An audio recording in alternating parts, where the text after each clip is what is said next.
जनजाति ग्राम उत्कर्ष अभियान प्रधानमंत्री श्री नरेंद्र मोदी अध्यक्षतार अनुष्ठित केंद्र कैबिनेट बैठक में धरती आबा जनजातीय ग्राम उत्कर्ष अभियान जनजाति संप्रदायर सामाजिक अर्थनैतिक स्थिति उन्नति आनिबा लगी अनुमोदित होईची जहाँकि 2024-25 रु 2028-29 पर्यंत कार्यकारी हेब।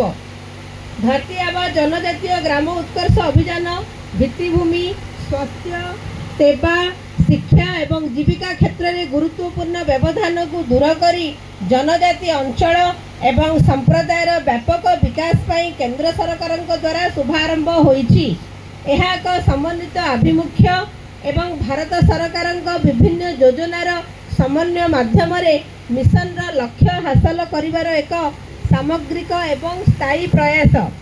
एही मिशन द्वारा मनोनीत जनजाति बहुल ग्राम 500 किंबा ताठारु अधिक जनसंख्या अति कम रे 50% आदिवासी बासिंदा तथा आकांक्षी जिलार 50 किंबा ताठारु अधिक जनजाति जनसंख्या थिबा ग्राम रे सक्षम भित्तिभूमि विकास एवं सामाजिक अर्थनैतिक स्थिति को वृद्धि करिया को लक्ष्य रखा जाइछि।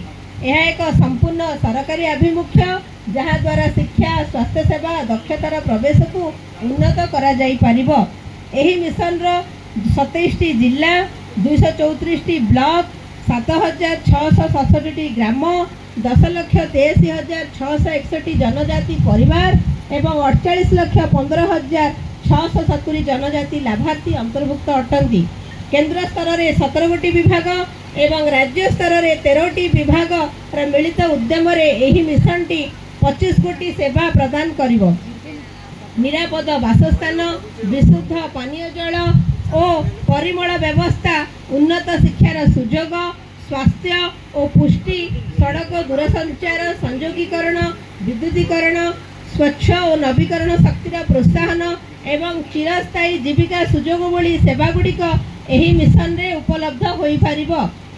एही सुंदरगढ़ जिलार बिस्रा ब्लॉक रे हमर 11 गोटी पंचायत एही हमर धरती आबा जनजातीय ग्राम उत्कर्ष अभियान रे अंतर्भुक्त।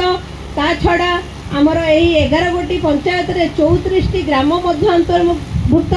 तन्मध्यरु आमर यही भालुलता ग्राम पंचायत रे 3टी रेवेन्यू विलेज अछि। से 3टी जाक रेवेन्यू विलेज मध्य अंतर्भुक्त जहाँकि भालुलता महिपाणी एवं कपरंडा ए 3टी जाक मध्य यही धरती आबा जनजातीय जो अच्छी आमर स्कीम 5 वर्ष पई एटा मध्य अंतर्भुक्त अटे। एथिरे